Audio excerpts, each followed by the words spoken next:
Okay, first of all, let's understand that when we are talking to our clients, it's not about overwhelming them with our knowledge and confusing them. If at the end of your presentation you get a whole lot of, yeah, I need to think about it, great point, it's too expensive, you have overwhelmed the client with facts. And when we are in facts mode, left brain logic, you can't make a decision. Decisions are made, especially fast ones, on the right side of the brain. You got to have enough logic for it to make sense for the brain to process it. So when we get to explaining insurance, it's not to go into every bell and whistle. Nobody makes a decision to purchase simply because it's got every writer out on the planet and the price is right and all this stuff. It has to be attached to their heart.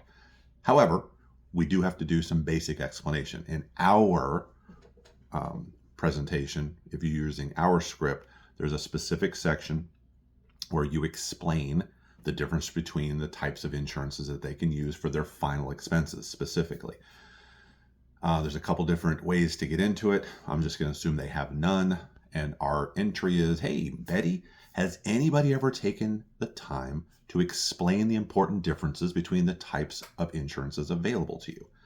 Most of the time they're going to say no. Sometimes they're going to say yes. And then you just simply go, so you already know. But either way, it's the same thing. There's actually three types. We call them the how, the if, and the when.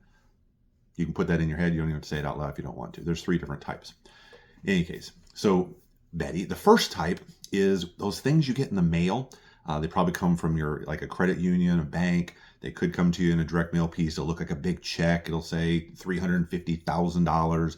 And down at the bottom, it'll say only $14.99 a month. And you're saying, wow, that sounds really good. It's almost too good to be true.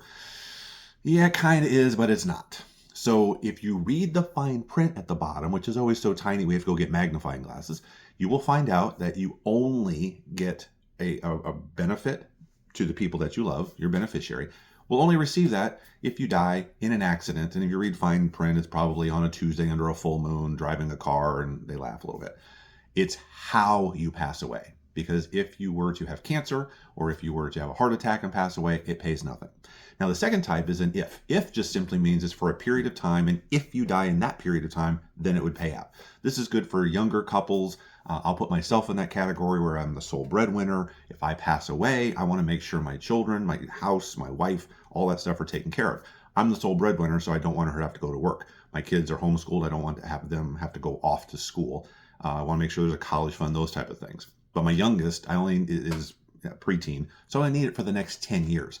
If I die in the next 10 years, the policy will pay out. If I don't, it pays nothing and the insurance goes away. It's a term. The last type is called when. When insurance, also known as whole life, because it's for your whole life. Whole life. Whether you die at 62, 82, or 102, the policy is in force and ready to go for your beneficiary.